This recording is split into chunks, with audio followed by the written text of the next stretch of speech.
राजस्थान के बालोतरा जिले के पाटौदी क्षेत्र के कोडुका गांव में मंगलवार की सुबह एक सामान्य दिन की तरह शुरू हुई थी। तंग पगडंडियों के बीच बने भंवरलाल के घर में रौनक थी। आंगन में छोटे छोटे पोते पोतियां खेल रहे थे और घर के चारों बेटे जल्दबाजी में खाना खाकर मजदूरी पर जाने की तैयारी कर रहे थे। किसी को अंदाजा नहीं था कि कुछ ही घंटों बाद ये घर हमेशा के लिए मातम में डूब जाएगा। परिवार के चारों बेटे उदाराम, रेखाराम, जोगाराम और विष्णाराम मजदूरी के लिए एक ही जगह जा रहे थे। आमतौर पर उन्हें अलग अलग जगहों पर काम मिलता था, लेकिन इस बार सभी को एक ही जगह काम मिला। वे अपनी कार से घर से निकले, लेकिन रास्ते में पाटौदी के पास उनकी कार की रोडवेज बस से भिड़ंत हो गई। हादसा इतना भीषण था कि चारों सगे भाइयों की मौके पर ही मौत हो गई। हादसे की सूचना मिलते ही पूरे गाँव में शोक की लहर दौड़ गई। खेत में काम कर रहे पिता भंवरलाल को पहले बताया गया कि बेटों को चोट लगी है। बाद में जब एक एक कर चारों की मौत की खबर सामने आई तो वे बदहवास हो गए। रोते बिलखते भंवरलाल बार बार यही कहते रहे, कल तक मेरे 4 बेटे थे, आज एक भी नहीं बचा। कोई तो बच जाता, अब घर कैसे चलेगा। उनकी चीखें सुनकर वहां मौजूद रिश्तेदार और ग्रामीण भी अपने आंसू नहीं रोक पाए। घर में ऐसा माहौल था कि सांत्वना देने पहुंचे लोग भी फफक कर रो पड़े। माँ की हालत भी बेहद खराब थी। वो बार बार यही कह रही थी, मेरे सारे बेटे चले गए, अब मैं क्या करूं।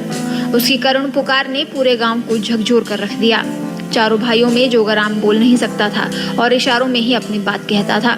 पिता के सबसे करीब रहने वाले जोगाराम मजदूरी पर निकलते समय इशारे से कह गया था कि वो जल्द लौट आएंगे। यही आखिरी बात अब पिता की सबसे दर्दनाक याद बन गई है। 4 भाइयों में से 3 ने गृहस्थ जीवन बसा लिया था। उदाराम, रेखाराम और विष्णाराम शादीशुदा थे, जबकि सबसे छोटा जोगाराम अविवाहित था। उदाराम अपने पीछे 2 बेटियां और 1 बेटे को छोड़ गए हैं। वहीं रेखाराम और विष्णाराम के 2 बेटे हैं। परिवार में वृद्ध माता पिता और दादी भी है, जिनकी देखभाल और आजीविका का पूरा जिम्मा अब तक इन्हीं चारों भाइयों के कंधों पर था।